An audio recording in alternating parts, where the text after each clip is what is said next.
Flexx Morgan sneaker room. So much soul about to bust out the room.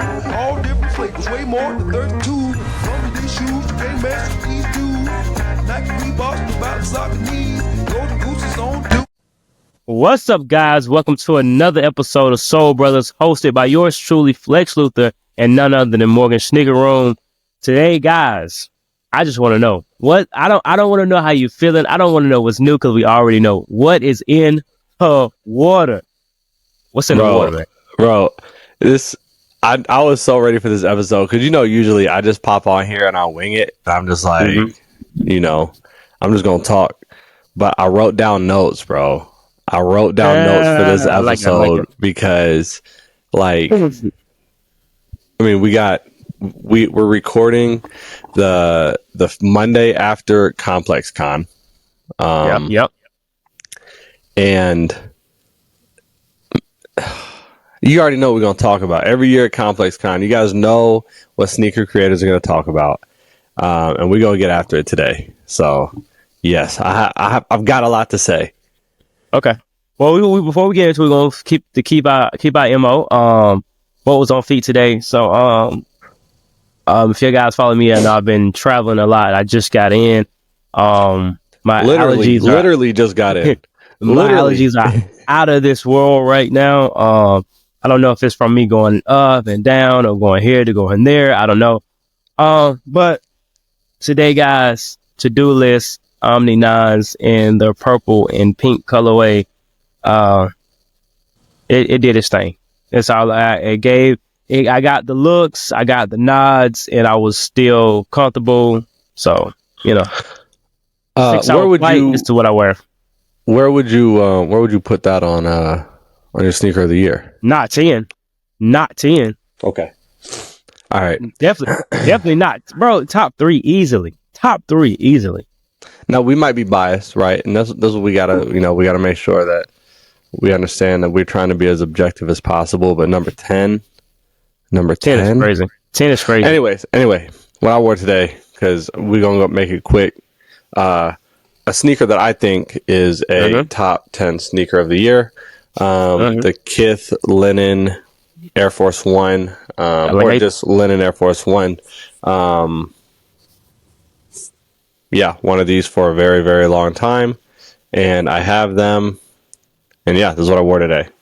I like it. I think a Morgan Sneaker Room sneaker of the year. What about a Soul Brothers sneaker of the year? What do you think?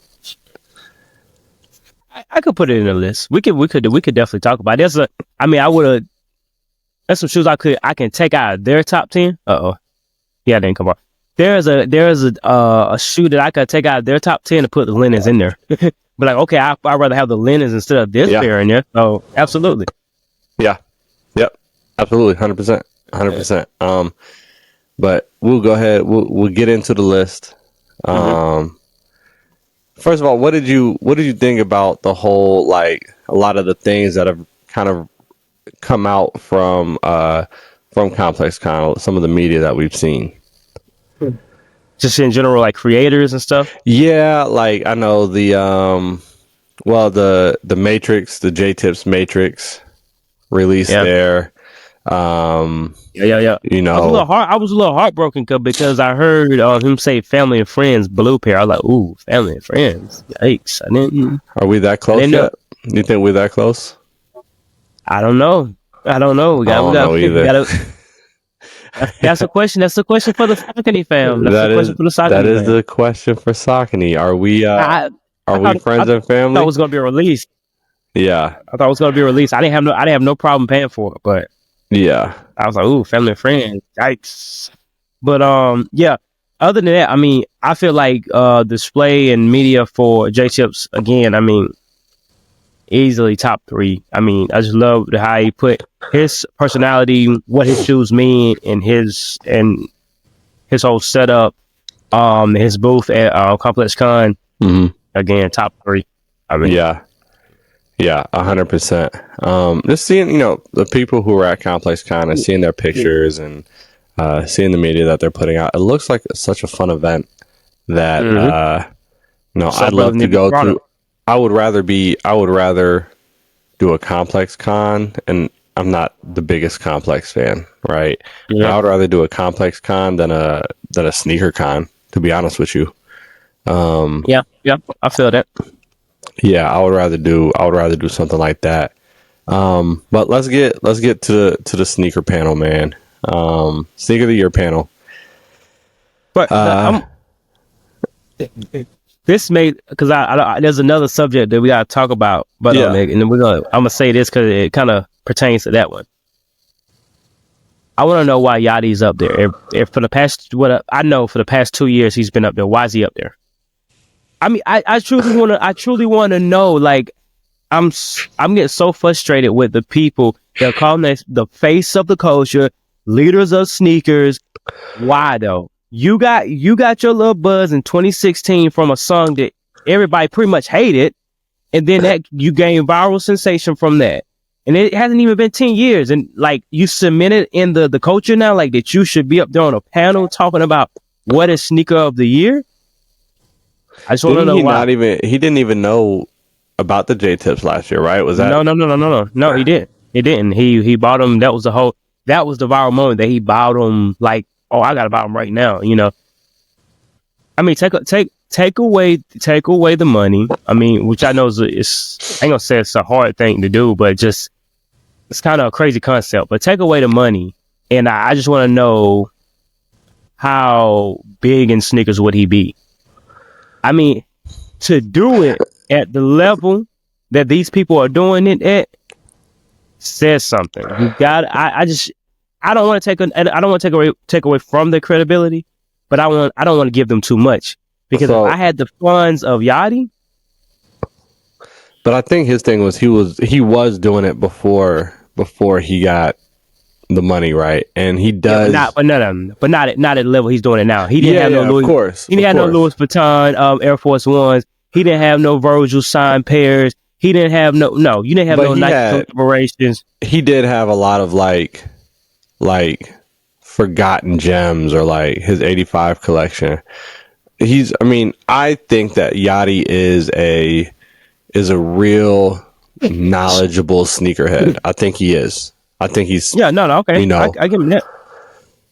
But to be on a panel like that, right now, if Complex Con hit me up and said, "Hey, Flex, we want you on the panel next year," I'm gonna say, "Hell yeah, I'm gonna hop up there." But in my mind, I'm still like, "Damn, have I really did that much? Have I really put in that much work? Am I really that knowledgeable to say that this is the sneaker of the year? This is that?" I'm gonna question myself. So absolutely, I'm questioning him. Like, yeah, why? Why? I think that the panel really suffered with the passing of DJ Clark Kent. Because that is an opinion. He has an opinion that I'll always respect, and I think that PJ Tucker, he's extremely knowledgeable. He knows, but does he have that's the question. Who has a full scope of what is going on in sneakers? Now, this is an interesting thing. I just thought of it.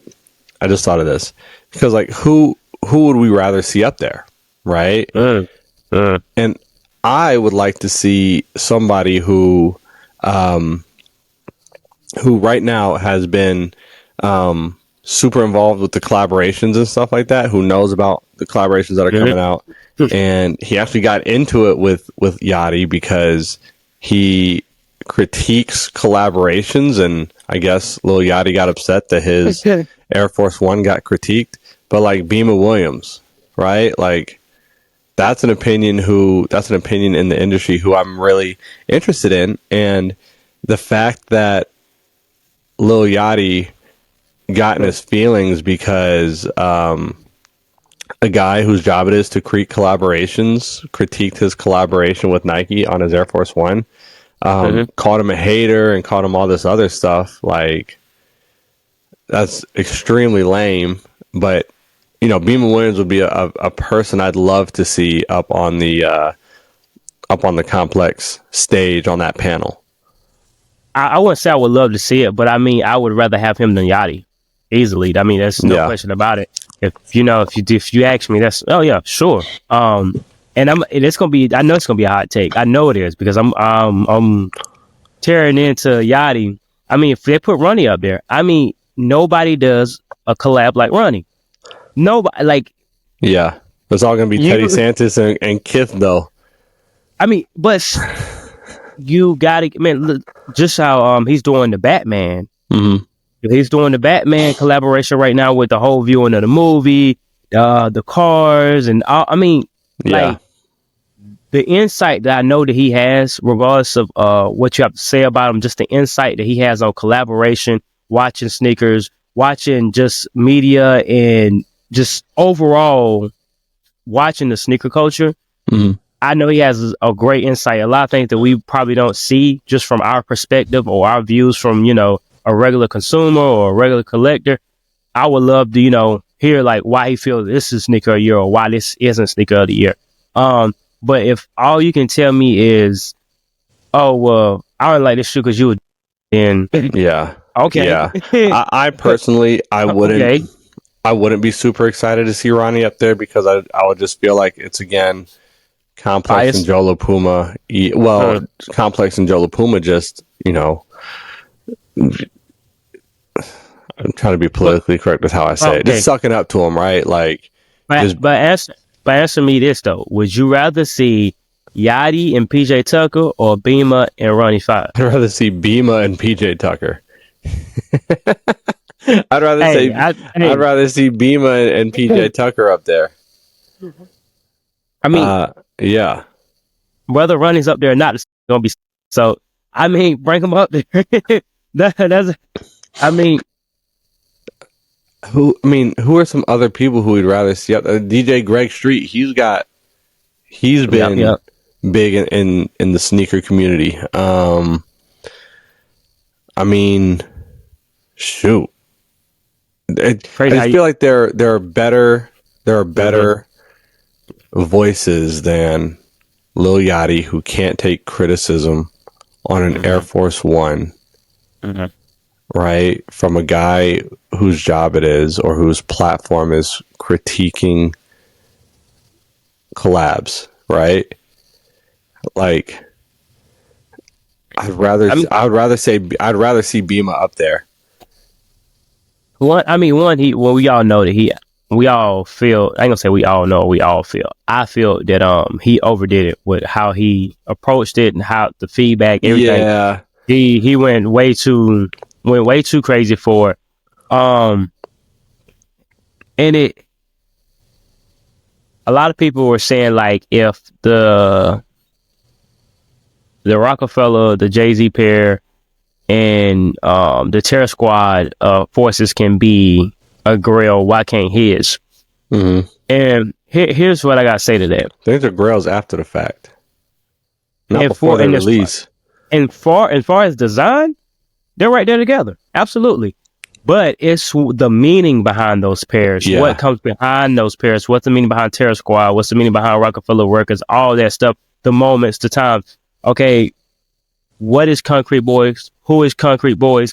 If I gotta ask those questions, then I feel like the whole collab is just a little too early. I mean, I'm not even looking at design. I was still trying to figure out what was Concrete. When I seen him talking about Sneakers Live, I was like, what is Concrete Boys? And then come to find out it's like his Griselda. Yeah. So I was like, oh, okay, that's dope. And I actually liked the way they did it at Complex Con with them hitting the bricks and stuff. And that was dope. But at the same time, it's just like, there's so many other things that you could have did. I would have rather seen a Yachty collab before a Concrete Boys collab, But I guess that technically is a Yachty collab. Yeah. But I just feel like I could have understood more if it was him and his likeness on a shoe rather than his group or his collective. It just doesn't really make sense to me. But not his. And I mean, to be fair, the Terror Squad Air Force One, I mean, if I remember correctly, and the Rockefeller Air Force One, they were just given to members of like the group, right? who's going to get the Concrete Boy? And that's part of the legendary status behind it. Who's going to get the Concrete Boys? Is that going to be like just a group, or is it going to be so? From my understanding, the blue pair is family and friends, pretty much only for the Concrete Boys, and the white pair is going to be like all white, just with the still the same branding, but it's going to be a white pair, and that's going to be the retail pair.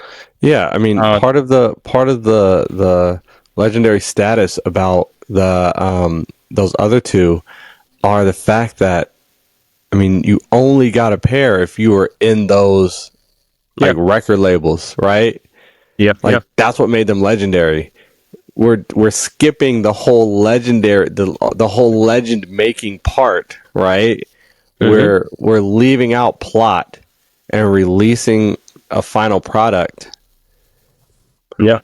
It's and I didn't hear Beema's entire critique of the Concrete Boys Air Force One.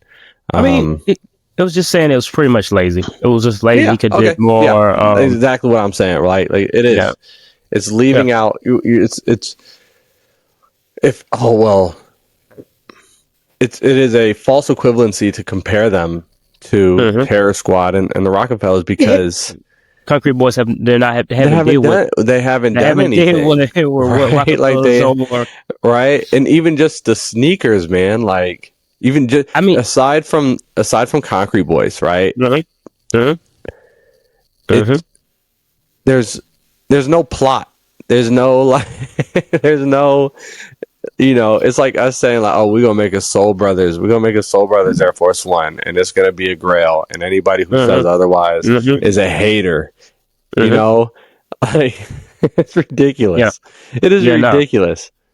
I mean, I feel like what's going on, and I hate to say it this way because it just sounds like so much hate, but I feel like people are truly confused of like what they've done or who they are within the culture or just in the general public. And I feel like Yachty feels like, hey, I am Rockefeller Records. I am Terror Squad. So I can do that. I can get an Air Force and just put Concrete Boys in.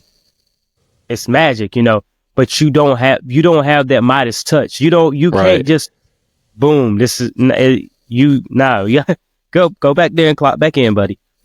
Clock back in. You still got some work to do. You still got some work to do. Yeah. Anyways, so let's get to the list. The list. So do you have the list? I've got the list. Okay, yes, I need to know the list. Give me the list. I've got the list, the panels list. Yes, right? I need that list. Number 10, J-Tips. Okay. Number 9, the Nigel Sylvester Force. Shouldn't have made the list. I agree. Keep going. Number 8, the Futura SB. We talk about riding. We talk about anything Futura puts out, man. To sound like knowledgeable. Like Futura isn't as like underground, like street artist, whatever as he was 20 years ago. But I digress. Number 7. That's like me. That's like me hopping on social media, like, man, nobody knows about American Psycho. Right? That is the equivalent because it's like it's an underground that everybody knows about. It's we know Futura, bro. He put out another SB. They're fine. Okay. Number 7 was the Wu-Tang Dunk, which I'm on the fence. Definitely should have been on the list. Just because the movement, we'll get into it. Go ahead. Number 6. Number 6, Action Bronson, the Rosewater colorway. Nope. Absolutely 5, not. Kith, A6 Marvel, the entire pack. I mean, you're stretching it with an entire pack. I mean, if you need the whole pack to be the sneaker of the year, is it really sneaker of the year? It's kind of like, let's get all the Alma Mater's collaboration, say Alma Mater's sneaker of the year. You know what I'm saying? If you needed the 3, the 4, and the 5 to make sneaker of the year, are you really sneaker of the year? But go ahead. Yeah. Number 4, the Girl Dads, the Girl Dad Kobe's. No, absolutely not. Okay, this is the most egregious one. This is the most egregious one. Number 3 was the Jumpman Jacks, the Jordan Jumpman Jacks. I'd be so glad when this whole Travis Scott hoopla is over with, bro. I am so tired of making this man seem like he is just the god of everything. Culture, I forgot they even music. released, bro. I forgot they released. I was like, the Jumpman. I haven't seen them. I've never seen them out or in pictures. Like I don't see nobody wearing them. Nothing. But Travis Scott, bro. Travis Scott. Travis Scott. Number 2 is the Bread 4. If it's already released, it can't be on the list. Well, that's our rule. That's not their rule. So we'll go by their rules. I feel like if you're gonna go up there and we're talking sneaker of the year, see these are the mistakes I feel that are made by people that really don't have their. So wait a minute. Remember, this is all leather though. This is reimagined. Yeah, I mean. So that would be like saying we can't put a dunk on there. We can't put a dunk on there because it's a different colorway. The Wu-Tang dunk No. But one, the Wu-Tang Dunk has never had a retail release. Now, what I'm saying is, let's get another Retro 4. What's another suede at Retro 4? And make it leather. Would it make sneaker of the year? No. The only reason why this made sneaker of the year is because it's the breads. It's because it's the black men. But it counts, right? What I'm saying is that it counts. It counts for the list. It's not something that I would put on the list. I wouldn't put them on the list, but I would say that the defense of this is that it is a new iteration of the 4. It is new. There hasn't been a leather Bread 4 in this colorway. Yeah, I mean, that's fair. Either way, get into it. Either way, go. We're not putting it on the list. So That's fair. And then number 1 was the AE1.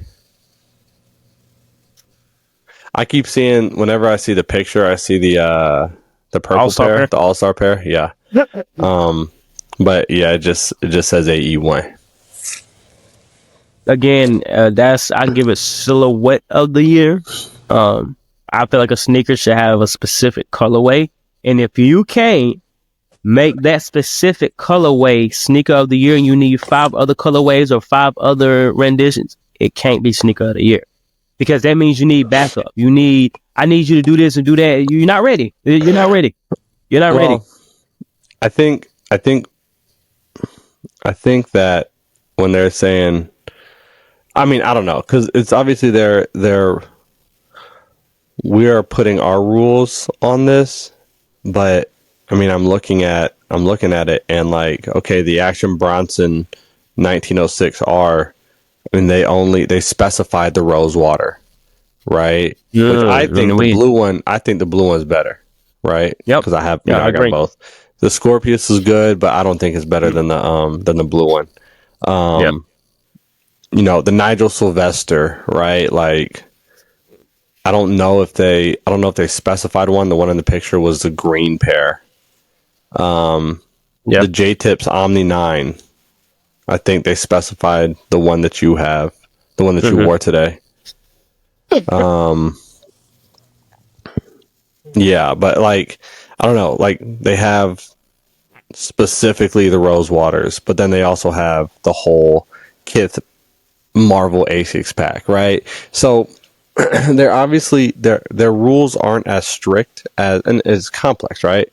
Like their rules aren't as strict as ours are for evaluating a lot of these things.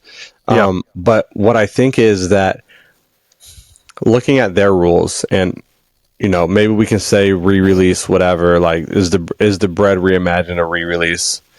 Is it not? Right? It's different, but there are sneakers on here that I don't think belong on here, not because they're disqualified, but because they're just not a top 10 sneaker. Yeah. Go ahead.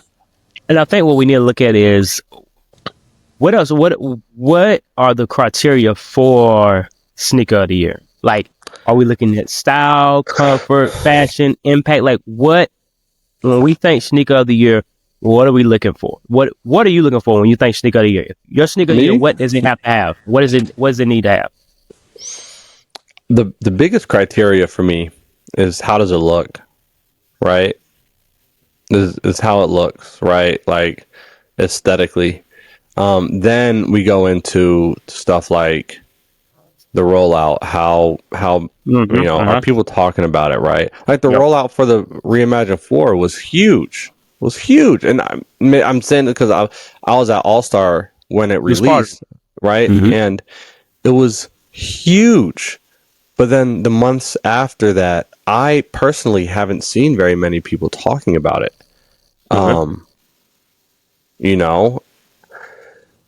It doesn't have a lasting effect. The J-tips pairs, people are still talking about the last pairs, and they're looking forward to the next pairs, right? Yep. Like, who out there is like, yo, I can't wait for the next reimagine. Like, what are they gonna reimagine next? We're already reimagined out. I'm done. I'm done with the reimagine. We're I mean, it's nice.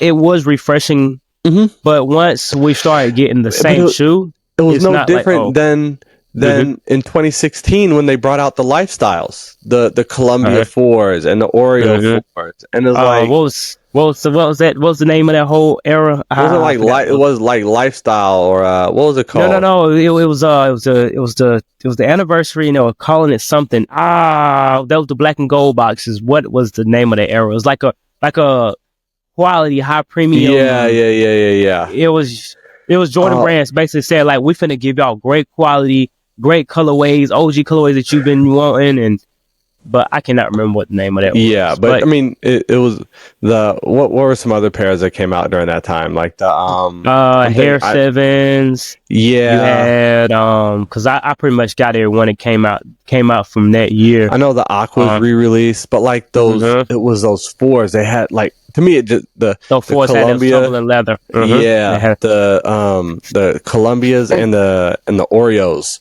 were. That's when it really comes to my mind. Right? That's leather. Yep. But it's like they've been doing it since then. Like they've been doing this whole, like, well, we're gonna take what we already have and we're gonna make it better, and we're gonna make it, like, very special, right? They've done it before and they just gave it a different name. And nobody cares if you reimagine anything, right? I don't care if you reimagine, whatever. Nobody cares, right? And so to have, like, lasting effects on the sneaker community, what has the Bread 4 done? No. What has the reimagined Bread 4? What has the reimagined Bread 4 done? Man, I heard myself say that. I was like, yo, I'm not gonna go that crazy. What has the reimagined? Because Bread 4 is one of my favorite sneakers of all time. The reimagined Bread 4, it was fine. Yeah, it was fine. Top 10. Still need a pair. I'm cool without a pair. And it's not gonna. Only reason why I say I need a pair, because I do not like suede on a sneaker. So when they made that colorway of leather, I was like, oh, perfect. I can go without getting a suede pair now. I'm perfectly fine with the reimagined Bread 4s. Yeah. But again, like you said, it's the impact of it. I feel like it's just a cheat code, man. It's a cheat code. Like you take the black cement and you change something around, you're gonna get buzz off the black cement name. You're getting buzz off the Bread 4 name. Yeah. Like I said, take another retro 4 that was suede and then turn it into a leather pair. You do the Toro Bravos. Toro Bravos haven't released in years. What year would that have been? 2012? Yeah. 2012? No. Was it 2012? 2012, 2013. Yeah, because I was in high school when those were released. I think it might have been 2014. No, it wasn't 2014. Anyway, whenever the Toro Bravos released. Okay. Whenever the Toro Bravos released, right? Like, people went crazy for them. It's been time. If they make that an all leather shoe, it'll have some buzz, but then it'll die fast. It's just the reality. 2013, but yeah. 2013. Yeah, it came out the same time as Yeezus. I remember that summer. Yeah, I mean, crazy. I mean, that's pretty much like just saying like the red cement 3s that we got. They had the exclusive Chicago pair. Mm-hmm. I mean, it's pretty much Toro Bravo all leather, just in a retro 3 colorway. And you see that, didn't no buzz, nothing. No buzz. Yep. And what I think was so special about what J Tips did is he brought back camping out. Mm-hmm. And I mean, camping out never really left, but at the level that he did it for the Omni 9s when they released, when you had people out there, you had people taking videos, meeting each other again. Like, a lot of times people line up now because, I mean, I'm pretty sure I'm going to get them. I'm just lining up to make sure I have my pair. Yeah. But with that one, it was kind of like, I may not walk away with my pair, but I'm still enjoying the vibe. I'm still enjoying being around the environment. So I thought that was huge for Sneaker of the Year. And the campouts were where the sneaker community was built, right? Mm-hmm. Like, that's where it was fostered. Mm-hmm. That. Mm-hmm. But yeah, the campouts are where they were fostered, or the community's fostered. And just looking at this list now, we'll get into community here in a second, but I want to be more specific with sneakers that I don't think belong on this list and sneakers that I think should go on this list. And being mindful that I am biased towards Asics, Saucony, New Balance. I understand that, and I'm going to try to look at this as objectively as possible. But please be mindful that my personal style is Asics, New Balance, Saucony. But Nigel's, no, I'm not keeping those on. The Futuras, maybe. No. The Wu-Tangs, yeah. I'll keep those on. Just because it's the first retail release and just what they mean to. And they kept Wu-Tang was part of the rollout, right? So like they could have just, like they did with the Bacon Air Max 90s. Too. Yeah. Like what they did with the Bacon Air Max 90, right? Like they totally, I think they left out Dave's Quality Meats, right? Like they left out Dave Ortiz. He wasn't a part of that rollout the second time. Yeah. The Action Bronson Rosewaters, I know you wouldn't keep them on there.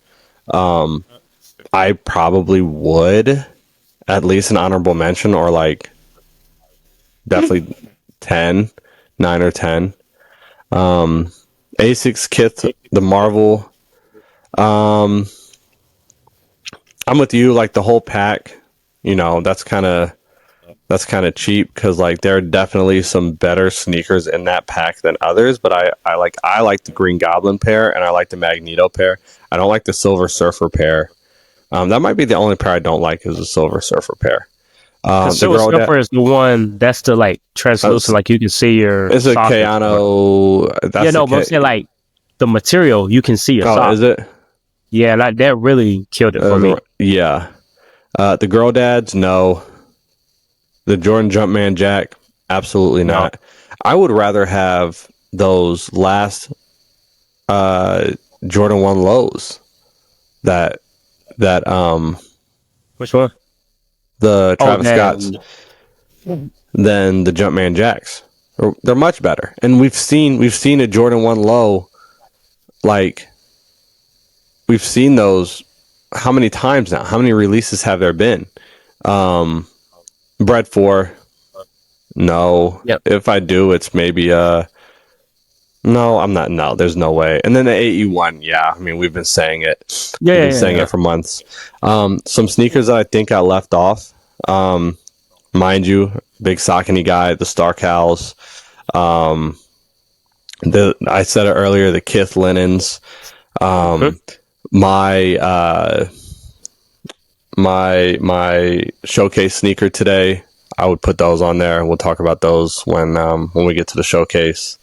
What else? Oh, the undefeated Nike Humara. I think those could be on there. The black and gray colorway specifically. But yeah, I mean, I feel like those are much better sneakers. The Joe Freshgoods Prom to Paris, maybe. I'm not trying to like. Oh, the Buy Invitation Onlys. The Buy Invitation Only Asics. That's for me personally. That is one of the top ones of the year, just because it was. I felt like that was a fun moment for me, like getting that invitation and feeling very. You feel very like a select group of people. And was that a collaboration or? Yeah, collaboration with Asics and Ronnie Feig. Yeah, I mean those are sneakers that I think would have served. Bro, the Diamond Turf 96 came back out. You know, like that's an option. Foam posits came back. The eggplants came back out. I mean, there's question.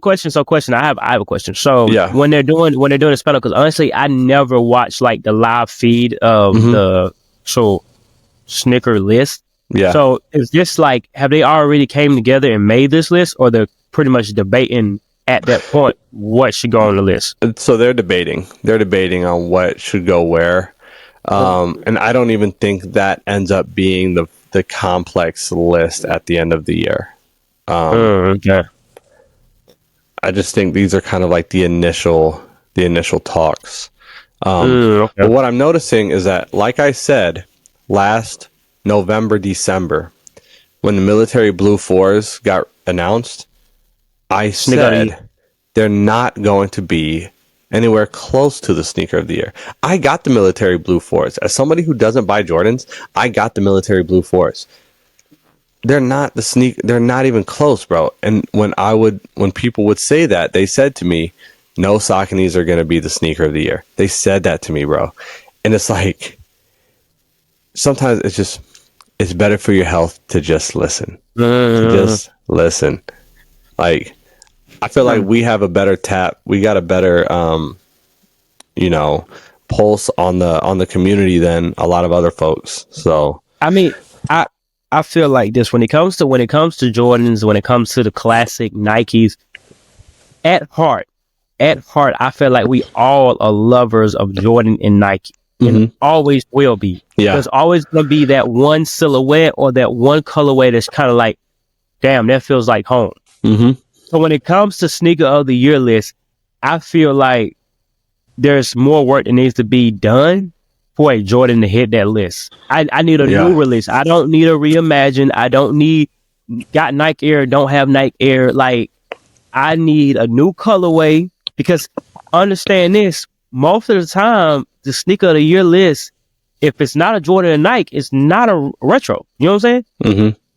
The Omni 9s, that's not a retro. The AE1s, that's not a retro. You know what I'm saying? Yeah.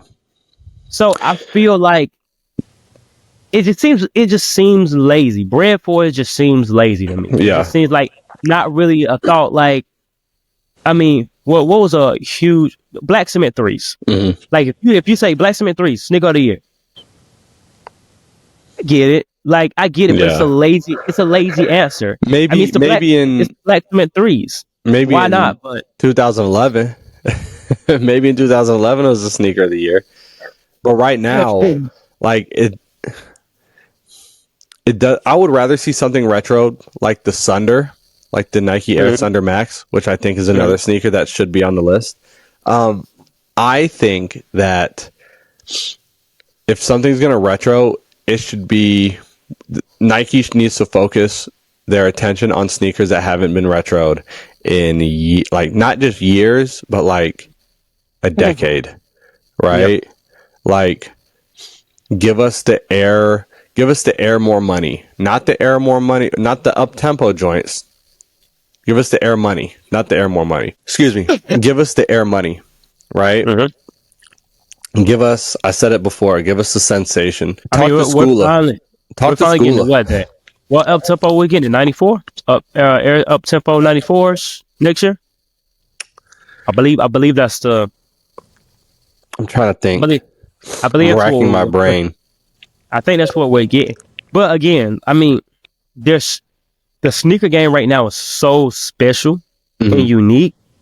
There's so many other ways that you can go with sneaker of the year list rather than a bread for retro, a bread for Jordan sneaker of the year number 2.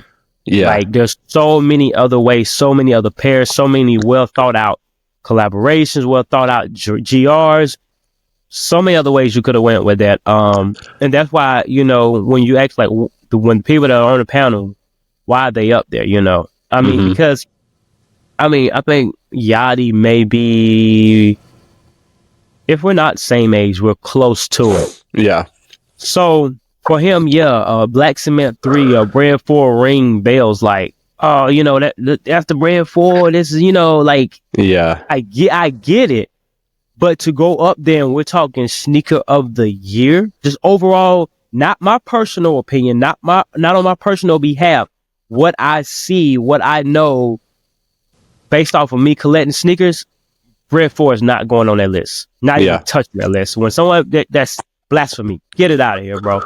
Let's really put something on there. Let's really put spotlight on something that's really doing some great work, that's doing some great design, that's doing something that we've never seen before, or bringing back something that we missed, like community, like camping out. Like those are the things that I think of when I think sneaker of the year. Bread 4 is a beloved classic that everyone, if you don't love it, you respect it. Yep. So it's easy. Like I said, it's lazy.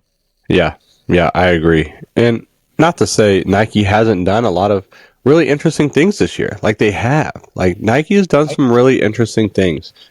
The linens, again, I go back to the linens.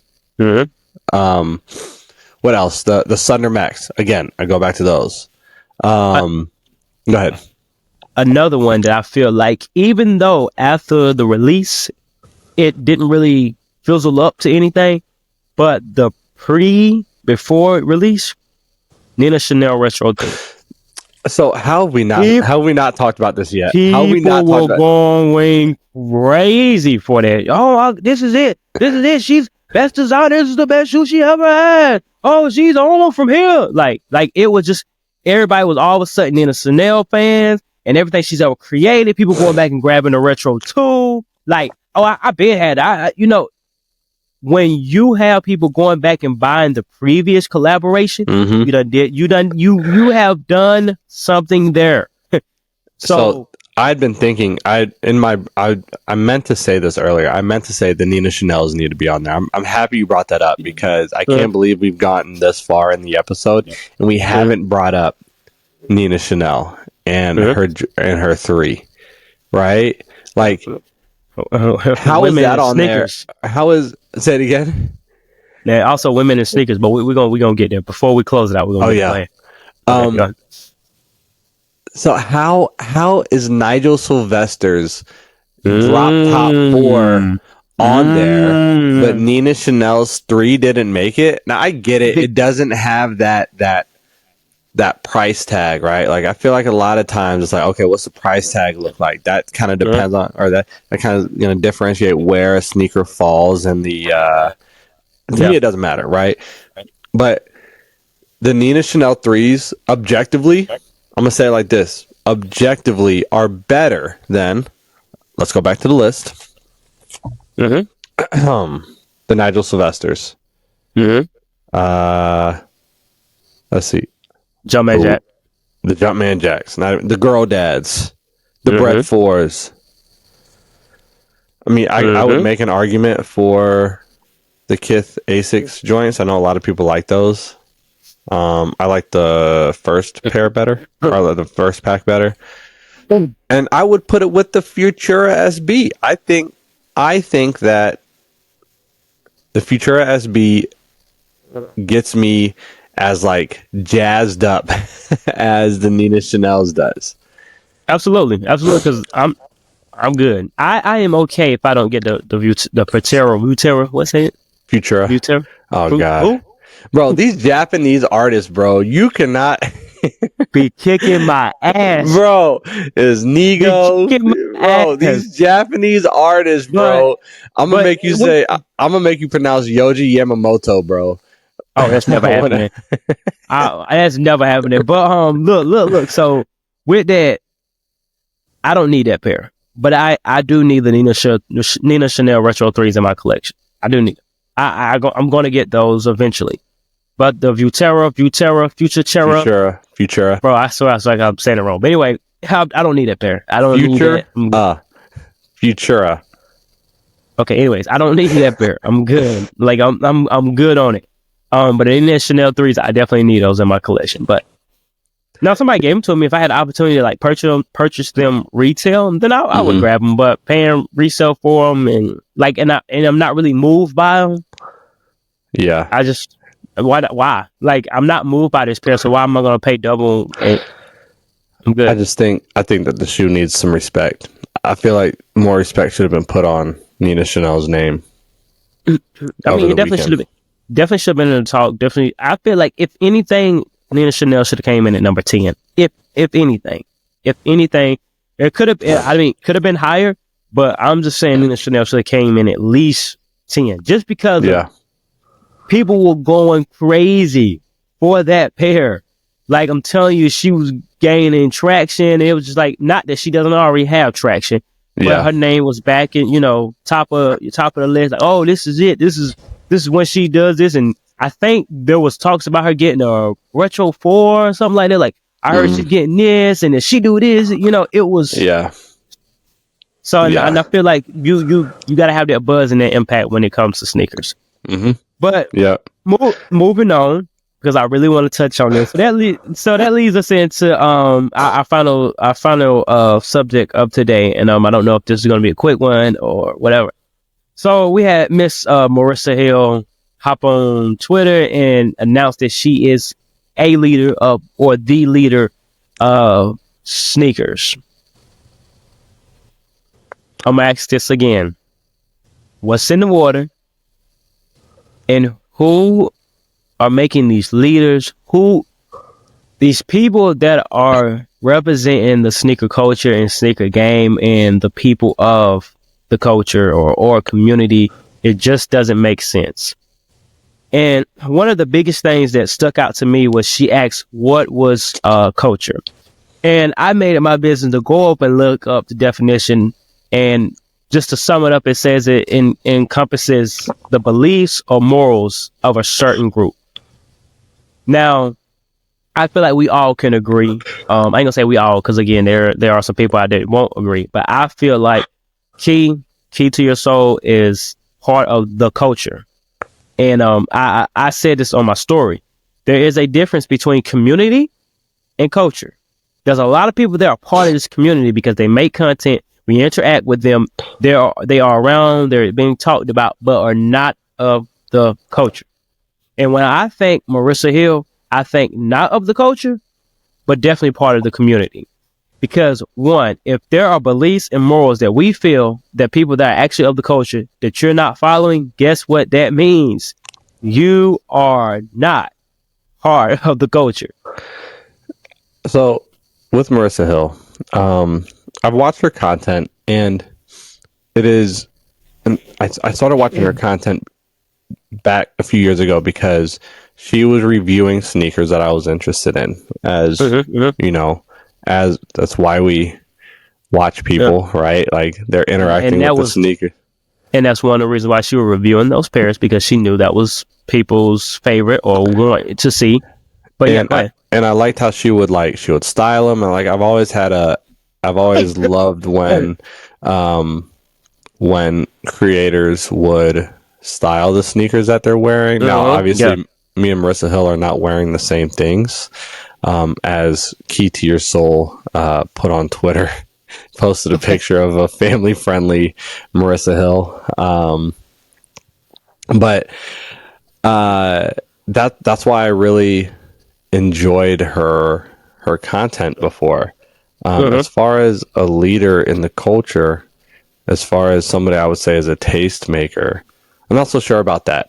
Honestly, I don't think so. But my question is, why is she getting into arguments with people because this isn't her first time going back and forth with people, right? It's not. She a couple months ago, she claimed that J Tips and Saucony, that's right, stole her idea. Yeah, bit her style by doing a laundromat photo shoot. And I'm like, man, I can remember when I was 9 years old and seeing a video in a laundromat. Yeah. And you're telling me you the one that made it. We got to do that. And is a leader of the culture going to make a statement like that? That's not something I think a leader of the culture would do. But Go ahead. But I think he has a point. I mean, I definitely think that I don't think that she is who she says she is. I don't know when she got into sneakers. I don't know why she got into sneakers. 2021. But yeah. Is that a confirmed date? Is that a confirmed year? When I was watching the live, that's when they pretty much her and this guy, Rafi Kicks, 2020, 2021, that's the timeline. That's when they really start getting into content. And that grew from there. Yeah, and she's been working hard. You know, she works hard, but she's starting to rub people the wrong way with Look, but that's another thing. That's another thing that I hate to hear. I worked hard. I did this. Right. I did that. Okay, that doesn't change anything. That does not change any. That doesn't change anything. We work hard. Doesn't make us the best sneaker podcast out there. It does not. Leroy said we are. I heard that. That was like, bro, hey, chill, bro. Chill. I don't want that smoke, bro. I don't want that smoke. Well, he said there was two real sneakerheads. There were only two of them. I was not expecting me and you. I know. I was like, oh, he must want to get on another episode, bro. I was like, when he said that, bro, like it felt good. I started thinking about it. I was like, bro, people don't start. It's the internet, bro. Yeah, bro, who are they? Bro, they trash. They trash. He don't even have the Travis Scotts from 2020. But with I noticed that people want their congratulations, their pat on their back when they're doing something. They're claiming they do it every day and they work hard. Okay, but Miss Marissa Hill, you are at a point in your career where you are getting paid to do this. You are getting paid to do this. So you working all day ain't no, here, thanks for being a fan. I worked all day for you. No, you getting that money. You getting that bag. I'm working several hours. Like, I'm working close to 50 hours a week, man. We falling asleep on the pod. That's all I'm saying. Bro, we are. Yes, that's exactly. Bro, we are falling asleep, bro. We're recording at 11 p.m., bro. Like, that's the only time we can. And I'm rushing in from work. Yeah. I mean, you hopping off planes and getting in front of the camera. Yes, bro. You just got off the plane, bro. Like, so I don't want to hear that we work hard. I don't want to hear analytics. I don't want to hear the numbers. It doesn't matter. That doesn't make you up. Hold on. You don't. Hold on. I know you are. What'd you say? You don't want to hear the analytics. Okay. I said it wrong the first time, but okay. Yeah, I caught it. But I don't care about that. That doesn't make you of the culture. It can make you of the community. Understand, you can be part of the community. Yes, indeed. We welcome all newcomers. Look, but Lil Pump, you are part of the culture. Lil Pump did huge numbers with Gucci Gang. Is he part of the hip hop? Is he a leader in the hip hop culture? Absolutely not. Them franchise boys, lean with it, rock with it, did numbers. Did insane numbers. Are they leaders of the culture? Whoa, I'm from the South, bro. Whoa. Was it different franchise boys? Had that was an era. Do you not remember? I seen in my white tee. Yes, I do remember. Yo, and they had the black tee. They had everybody going this tee, that tee, and the lean with it. Rock would start a whole trend of dancing. Like those. Are they leaders of the culture? Are they leaders of the culture? Okay. Oh no. But they're definitely part of the culture. They're definitely part of it. I'm not saying that. I'm saying so you can't use them. Marissa's not even part of the culture. Marissa's not part of the culture. No. She's not. In what sense? What? How? I guess you're talking about community. Everything that we believe in as far as sneakerheads and sneaker culture, she has turned her back on. So if you don't believe in the morals and the beliefs of what we believe in sneaker culture, then you're not part of the culture. You can't be. So be specific. Be specific. What is she? Because I mean, I'm gonna be honest with you. I'm not following what Marissa Hill is doing. Exactly. That's one in itself. But no, because That's one. I don't think that's fair. I don't think that's fair because who is part of the culture that you're not watching? I don't know because I'm not watching them. Okay, you got to. I want you. Can you explain your point? Explain your point because yeah. All right. So when it comes to sneaker culture, we're all about welcoming people and community. She specifically, so when she talks of her community. She doesn't talk of sneaker community. So if you're not even associating with the sneaker community, how are you part of sneaker culture? You have to be part of the community before you have to put in the work.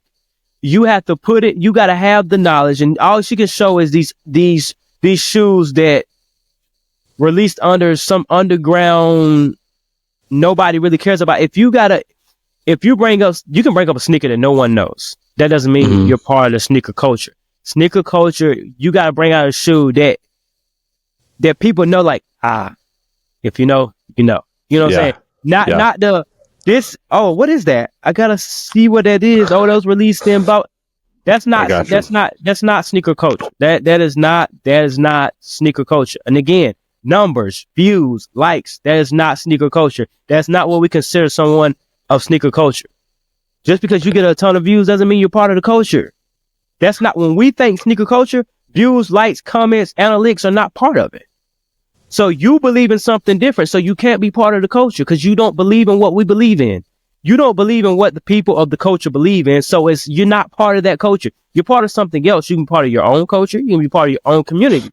But for you to say that you're a leader in sneakers, but yet don't have the same morals and belief of that specific group, guess what? I'm going by the definition. Because I know a lot of people go, well, what is culture?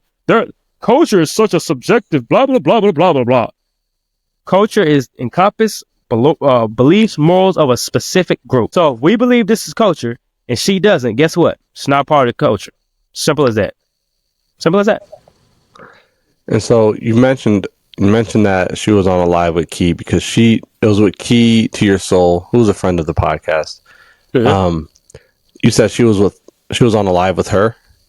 Yes, it was moderator or host was Rafi Kicks, and again, I don't even know who that is. I don't know who that is. Why is he holding a debate of what is culture and what is sneaker culture when he, again, says that he started making content in 2021 and he did this? He made content in 2021 or he's been in the sneakers since 2021? I don't know how long he's been in the sneakers, but again. What about Marissa?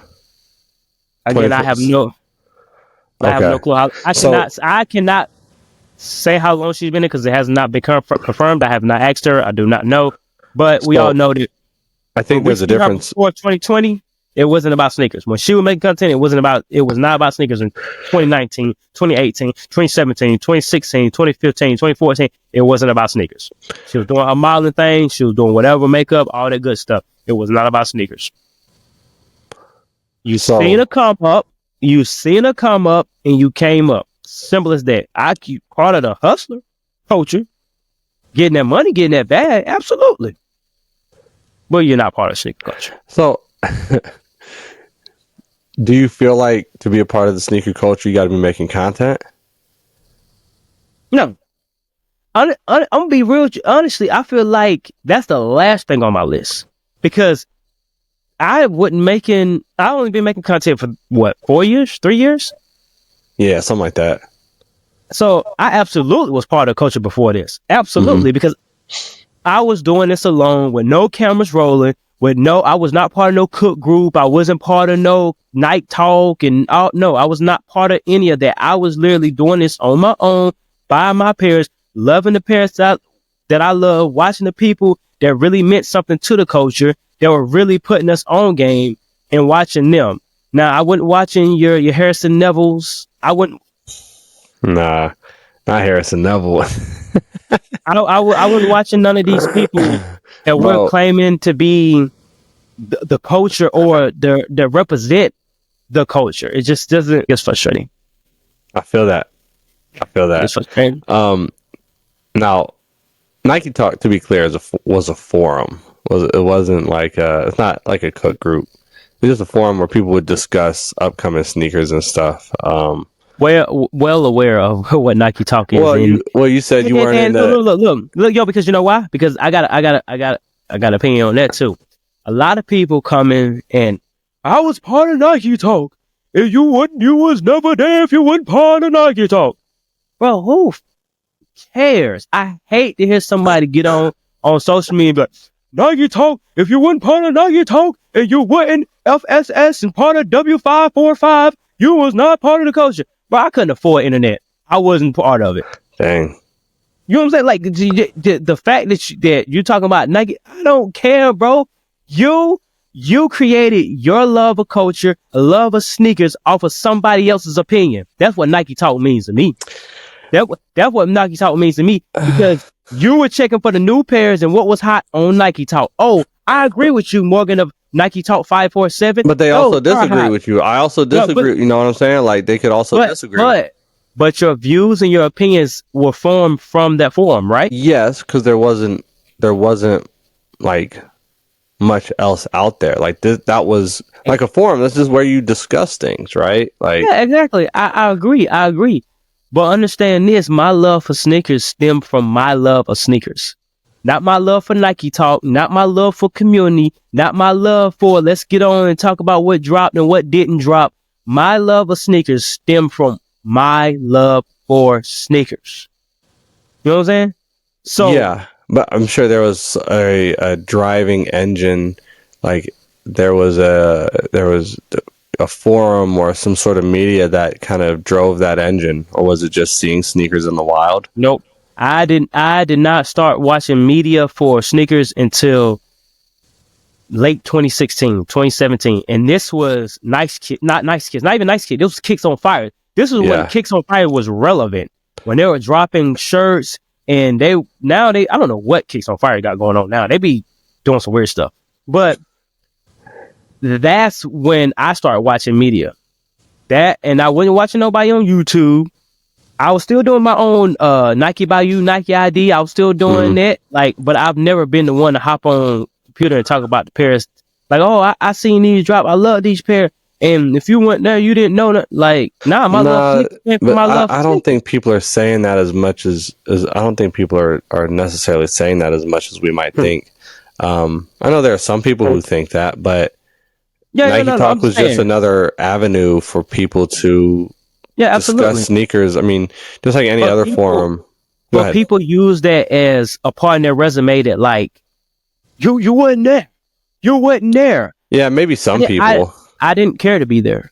Therefore, like, I didn't care to be there because my Nike Talk was me actually, hey, bro, these dropped this week. I'm going to get these. We meet you right there. Mine was word of mouth.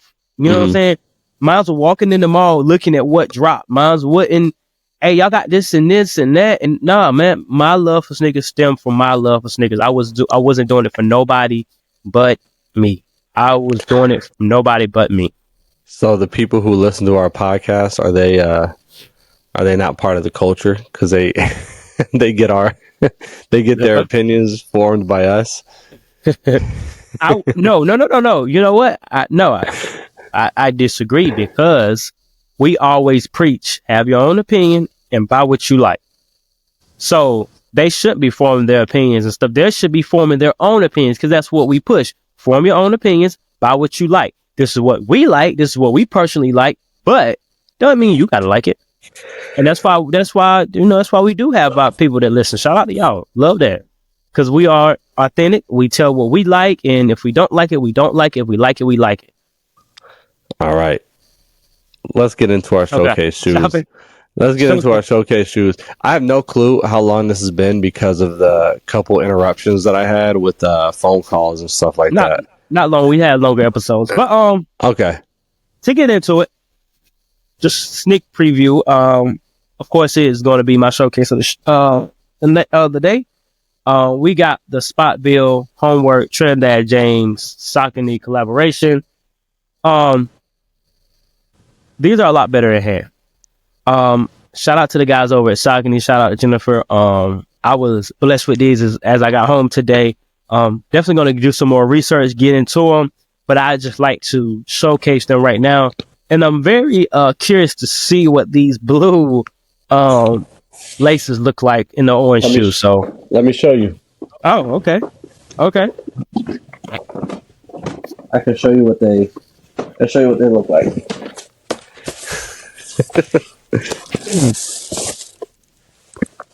They look like this. Okay. Was that what you were going for? That's what you want? That's how you was gonna style them with the blue laces, or you were just as curious as I was?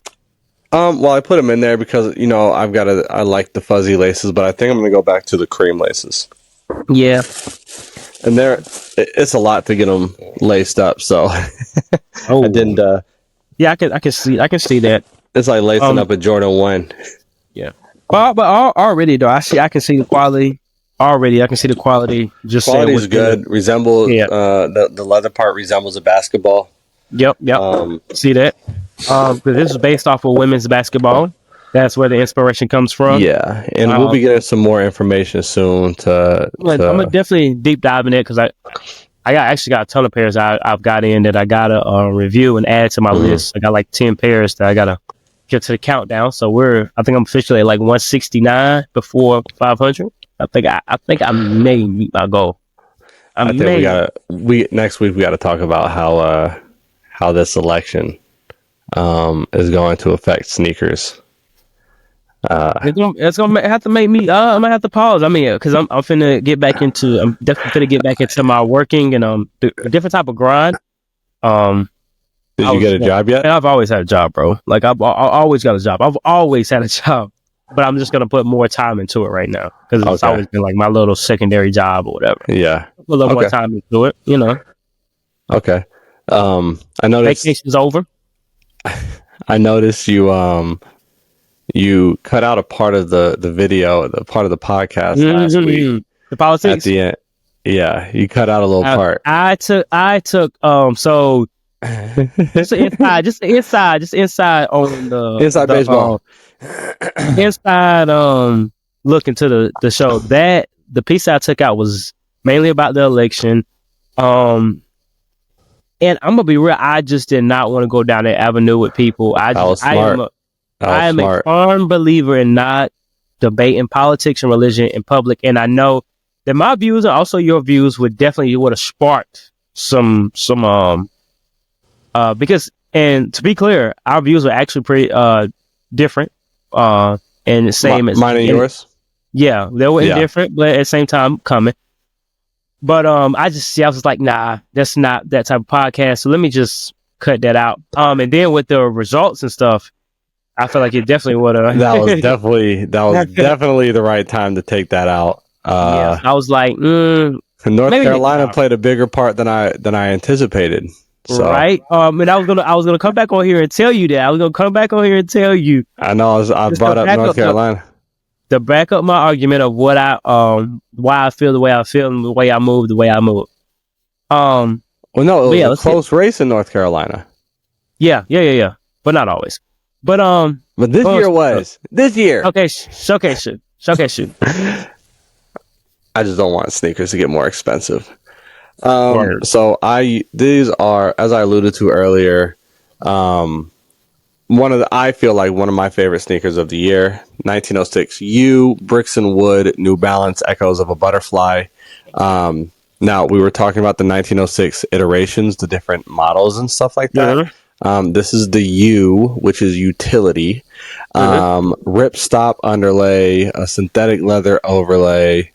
Is it even a synthetic leather? Oh yeah. The colorfulness is. The laces are like a bungee cord. It comes with regular laces too. It's got a lace lock, but just a really, really nice, cool, clean shoe from Bricks and Wood. They're still sitting on websites. You can still get them. A very accessible shoe, or as nice as it is.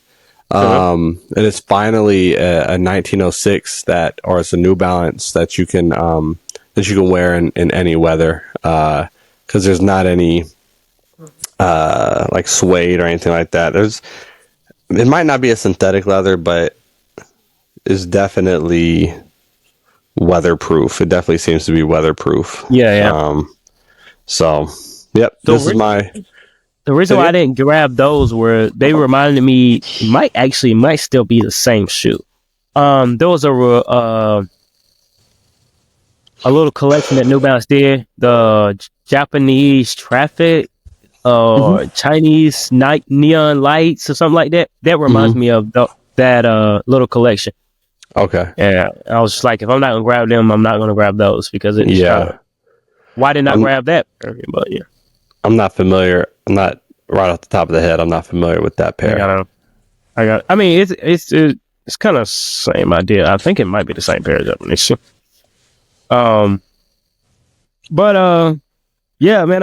Any closing remarks? No. We'll come out with our sneaker of the year list. Next week. Definitely. Dang, I gotta make it next week. All right, I'm just playing. They're always hard. They're always very hard to do because it's like, okay, I'm trying to balance out what's my taste versus, everyone's so that's taste. why I always try to do like, this is mine. Like, this is what I think are my favorite. Just this is the sneaker of the year list, I think is impossible to do. So I'm going to tell you, I don't care about as we talked about today, I don't care about the reimagined bread force. I don't. But I know a lot of people did, and a lot of people do. I care more about these 1906 U's from New Balance and Bricks and Wood than I do about a lot of other sneakers, right? So, no, absolutely. Next week we'll have our sneaker of the year list. Yeah, we're gonna have a good week to prepare our list and look at what dropped. Because my thing is I always kind of forget what dropped within the year, and because there's so much stuff that I be trying to go after, and I don't want to miss a pair. Because I'm so focused on another pair, not really that it just lacks that impact or that design. It's just like I'm really focused on this pair right now. Like right now I'm really focused on getting my Star Cows. I thought I had bought them, but I bought another pair. So once I got them in, I was like, oh, you never bought that pair. So now I'm focused on getting my Star Cows. Got my Black Toe 14s though. That's another one. A great release for the year. Great release. The Salehi Benberry, I just remember those are coming in today. The Salehi Benberry piece be the prize or something like that. No. New Balances. The 530. Yeah. I actually like this. Yeah. I'm I've got those coming in today, and I have some another sneaker that Nike needs to bring back is the Air Max NM, or the I believe it's the Hideki Nomos. The Japanese guy, so you probably won't be able to pronounce his name. But a baseball player from the 90s in an OG colorway. I love it. So I love it. With that being said, I kind of want to go back, because like I said, I've been wanting to make sure that I come across concise, clear, and people can understand what I'm saying. So I'm gonna go back to the whole Nike talk thing. Understand, I'm not saying that someone that was part of that or that was involved in that was not part of the culture. Truly are. But what I'm saying is that doesn't move mountains for me. That doesn't make me embrace you because you say you're part of Nike talk. Because there was a lot of people that was posers on there that just wanted to be part of something. So I understand that part too. That's what I mean. So like when you bring up Nike talk, it's not like, brother, yeah. No, it's more like, oh, okay, cool.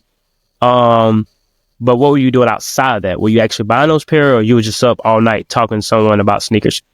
But yeah, that I just want to make sure I clarified that, because I know people, bro, you went down, you had to beat up for it. I wasn't there. Unfortunately, I was not there. But other bro than was that, doing his homework at the library. I have no, bro. What year was the Nike talk? What year was that? What year is that run? Like early early 2000s to early 2010s maybe. Yeah, bro. It was really? I didn't know it went that late to 2010s. Yeah, I don't know when it stopped being cool. I moved away from that to being more YouTube, blogs, Nice Kicks, like Nice Kicks blogs and stuff like that. Now I got to try you. Are you part of this culture? Nah, but guys, that is our episode for the week. We hope you enjoyed. Thanks for the support that we have been getting here lately. Appreciate the people that are engaging, interacting with us, dropping the questions and the requests. Shout out to you guys. We're definitely going to do our complex sneaker list because that seems like that has been one of those things that you guys want from us. So I'll make sure we deliver.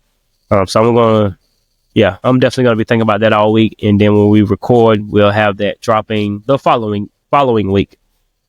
But yep, as we always say, love, peace, and sneakers. So, brothers. Yeah. So, brothers. Retro 7, Retro 3s, Metallic 7, Retro 11, sitting on freeze. They got so